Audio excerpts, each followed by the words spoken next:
Nini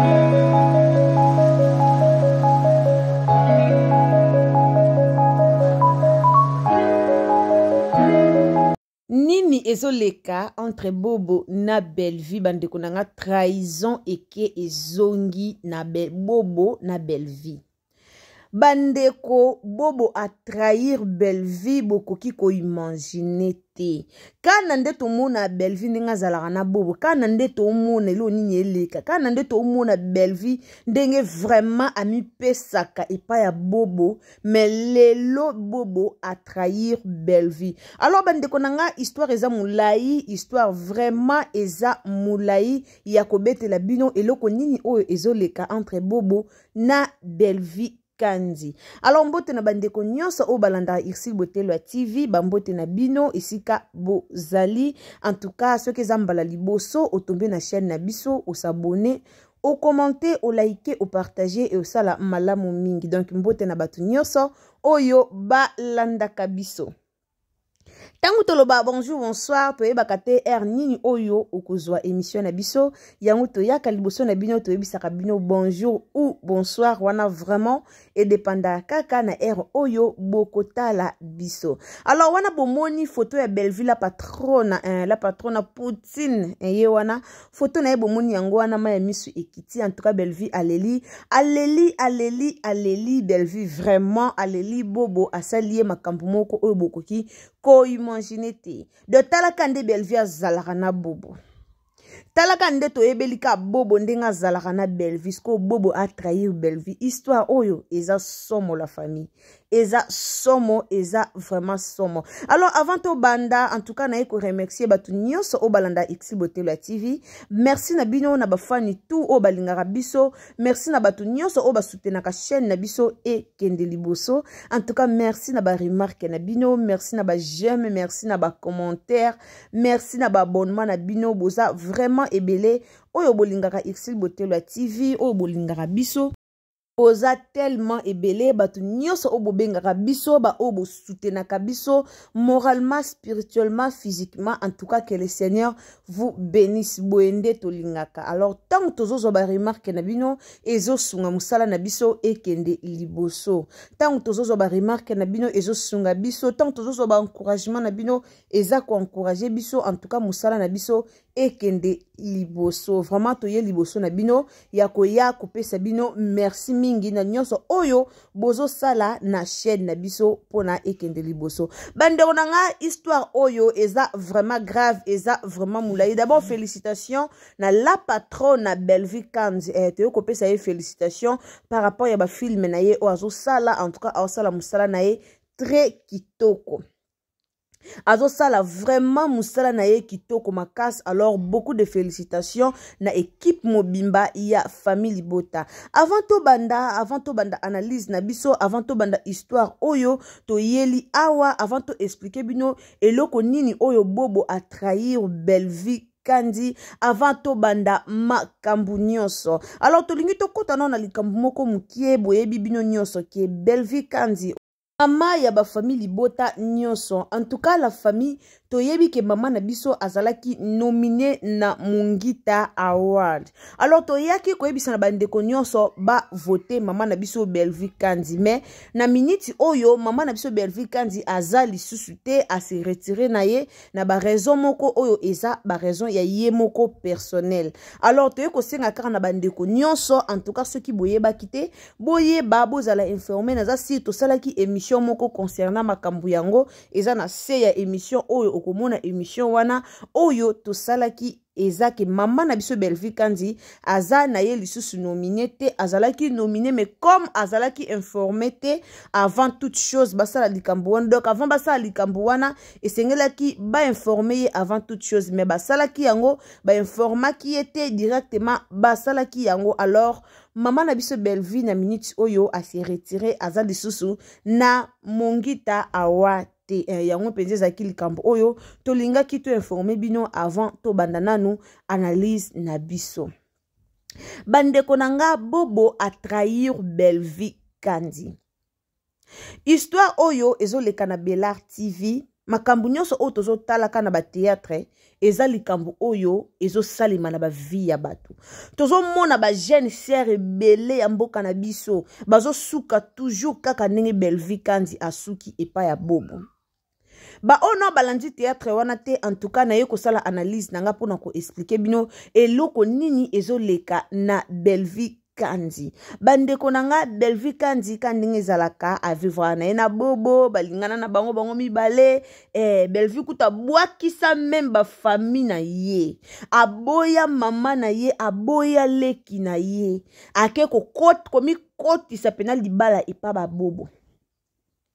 Esika oya kenda kote libala bandeko nanga mawa makambu nyonso tokoma otana ba théâtre ya makambu oyo eleka na ba vie réelle ya makambu oyo ezoleka eza ba fille ebele ba perdra ba vie na bango, eza pe na ba fille ebele ba perdra likolo olinga mobali moko boye omona pela mobali mo ana ene eloko te olingi ye ka bongo okepe komi vandise pa na bango ozo soutenir ye na nyonso otangisi ye pe ba classe eza bibali basi misuku batangisaka na ba classe otangisi ye pe ba classe me tanga kobonga tanga kozwa aomona lisu yo te aomona mutu mosusu.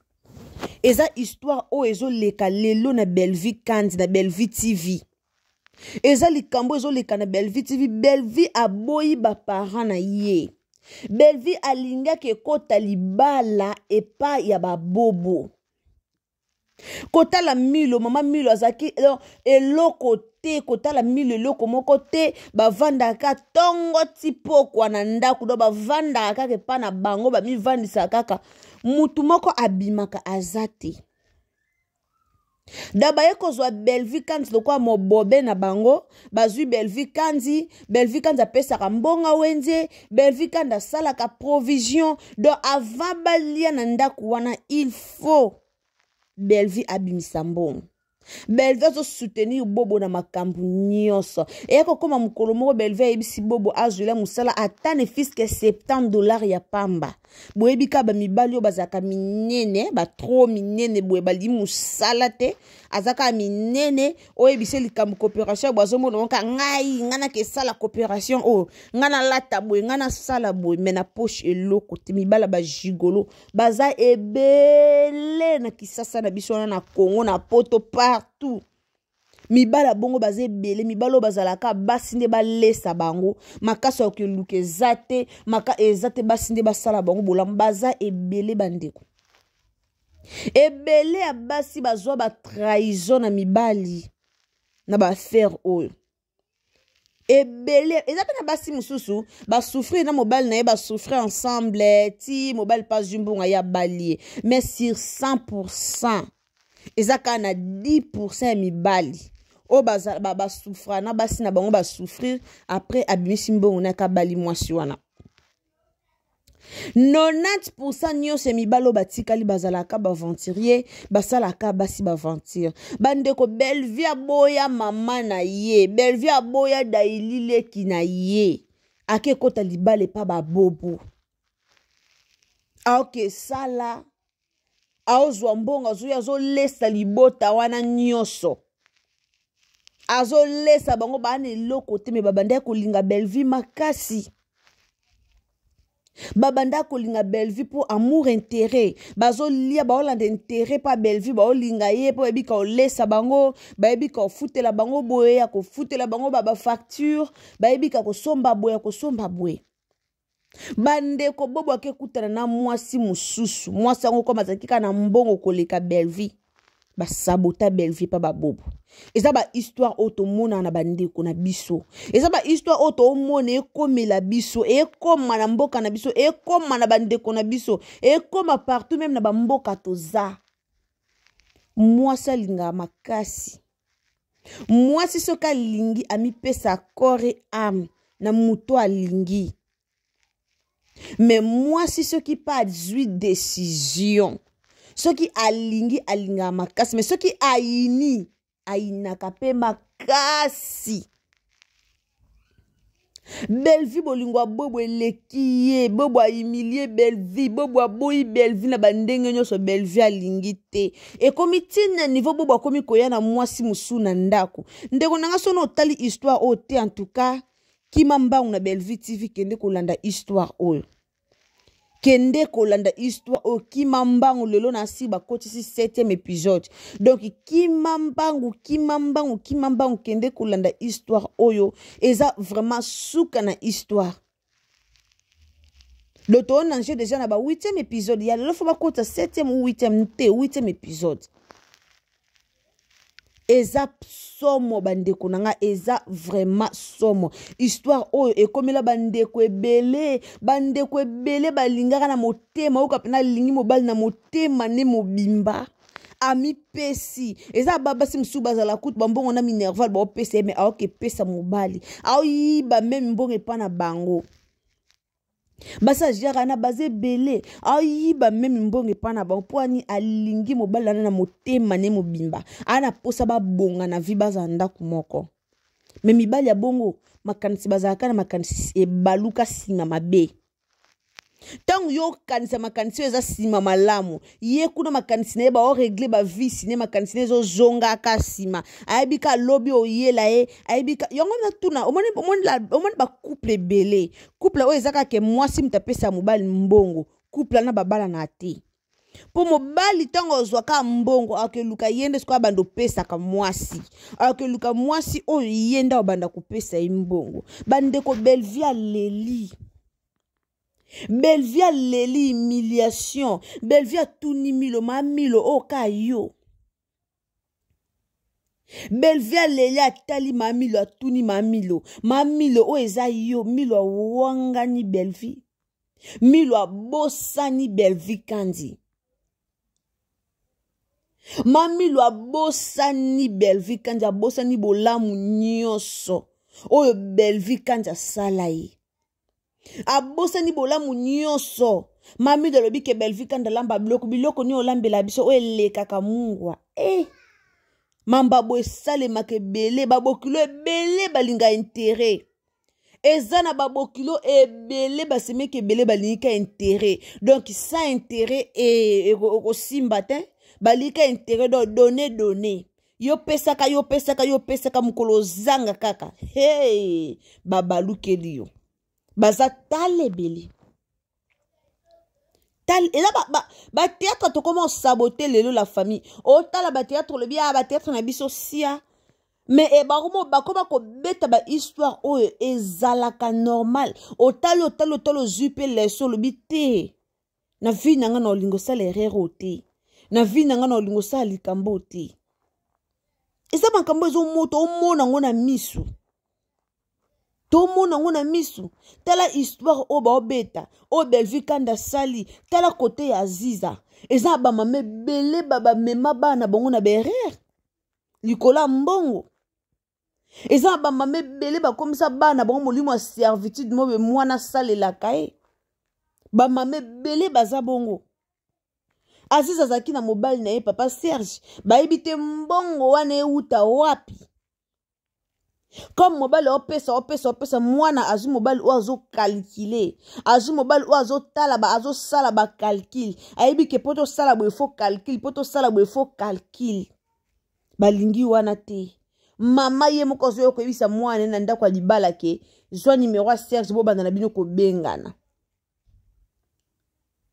eza pasi makambo wana sala makebele ba mama boni ba boma mabala bana bango na kozanga koyeba likola profit likola mbongo likolo ba mona okaka mama alia lata ba mame bele ba boma mabala bana bango mibale bele bazala bengra ba futa basina bango mabe bomoni soki lelo penzanga na lobango ebela ba net soto koti na Congo na biswana ebela ba jeune garçon o ba vina bango monsieur ebongara te ba yeba te ba vina bango ebongara te poani eza ba succès basi eza ba basi muso obimana mwasi muso azandoki obimine ka bo bloquer ba faire non eza pe na basi muso a dépenser pour na yo apesi mais tant yo décevoir ye ce qui a longo libida mba koti na toilette ya leli ya ekangi yo Ce qui a vendu pendant na se a vendu a leli yeba ke malédiction na ekangi yo.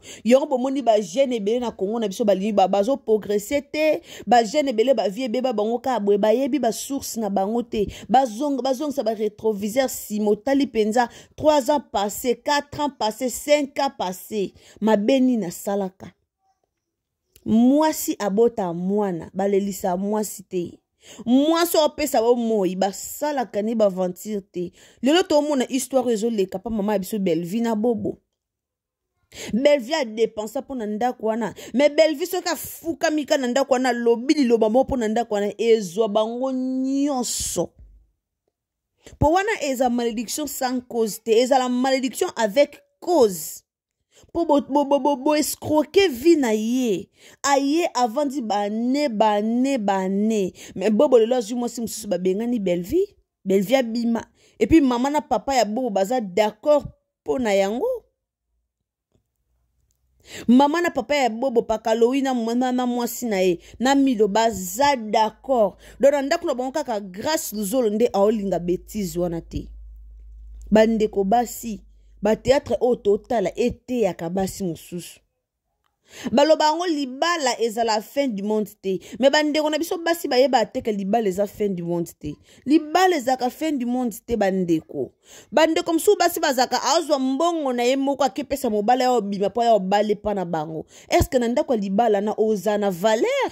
Est-ce que na famille mobile no awobi wasi mobile no abetela ta 2 ou 3 personnes te kembongo na balele ku ye moka pesanga wasire komate est-ce que ozana valeur akibo mwasi mobile wana ao respecter yo yango nde problème est-ce que okozwa respect na yo normal omoni bandeko na biso basi ebele ba osala berere likoloka ya konvie libala likoloka ya konvie muninga balaki yepa ke ko bala juneka mobali moko ba pesa ka yeba mbongo ya na moya lelo basi basutukila lisu libala te na moya lelo mwasa koma ko bunda pona vie na ye moko azo bunda pona vie na ye azo luka pona venir na ye lobi kuna ozwaka libala ngo lobi kuna ozwaka bana azo bunda pona venir na ye nano libala ezaka fin du monde te.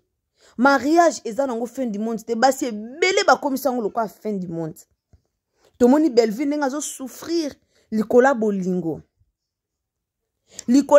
tomoni Belvi ndenge azo souffrir epa ya bobo lelo bobo bwa sirke esika o bobo akei ezaleleka malamu esika o bobo akei toi sir ke ezalele malamu eske esika o yakei aozongela Belvi te esika oyakei eske boza sir ezalele malamu likola ni lokoso ya mbongo likola kwa envier akuma mona mbongo o Belvi apesa ke eza mukie il faut mata niveau d'ailleurs bobo avasala ngo ayako tuna mama na ya accepta lobi accepta ki yango mama na ya accepte penza likola ko luka kozwa likola bozwi ko luka kozwa ebele est-ce que tangu bobo olinga ke senga pardon to akezongela Belvi ozalaka célibataire to obala mais histoire ndenge kende ngana mwa lokwa Belvi akuta na papa ale osoki toyena ngambo aziza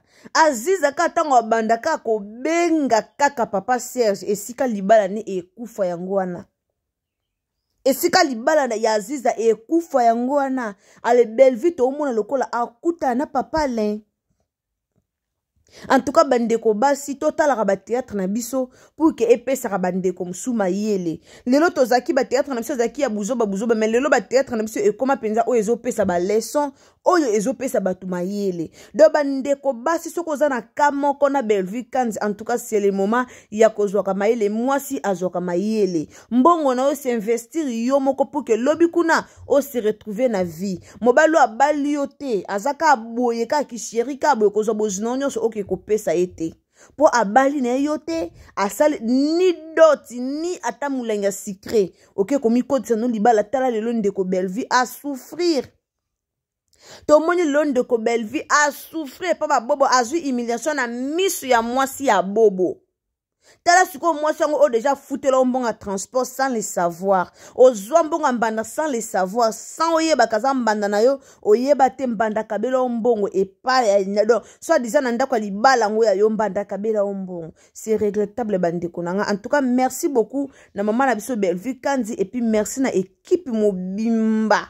Équipe mobimba vraiment ya famille Libota nzambe apambola bino a continuer kopesa bino mayele bosala ka toujours bambiloko ya bwe pour que ete ya ka population pour que epesa ka batebele mayele vraiment tant babenga ka Poutine de l'écriture oza vraiment Poutine de l'écriture ya solo mama félicitations na musala kitoko oyo bozo saela biso alors bande konanga se ezambala liboso okotina Irsil Botelo TV en tout cas au s'abonner au commenter au liker au partager l'émission Nabiso et au sala malamu mingi. Donc si c'est la première fois au côté na Irsil Botelo TV en tout cas ko sanate ko s'abonner et puis ko sanate ko appuyer na cloche ya notification pour que prochainement tant to tia ba émission Nabiso ozala na retard te ya kota la biso wana na tiki bino déjà to kutani mbala sima na émission mususu oyo eko ya bande konanga bo aimer vidéo pour partager vidéo pour la sauver ba vie ya bandeko basi mususu oyo bazana nuna se ya ignorance. En tout cas, merci beaucoup. Bisous. Bye.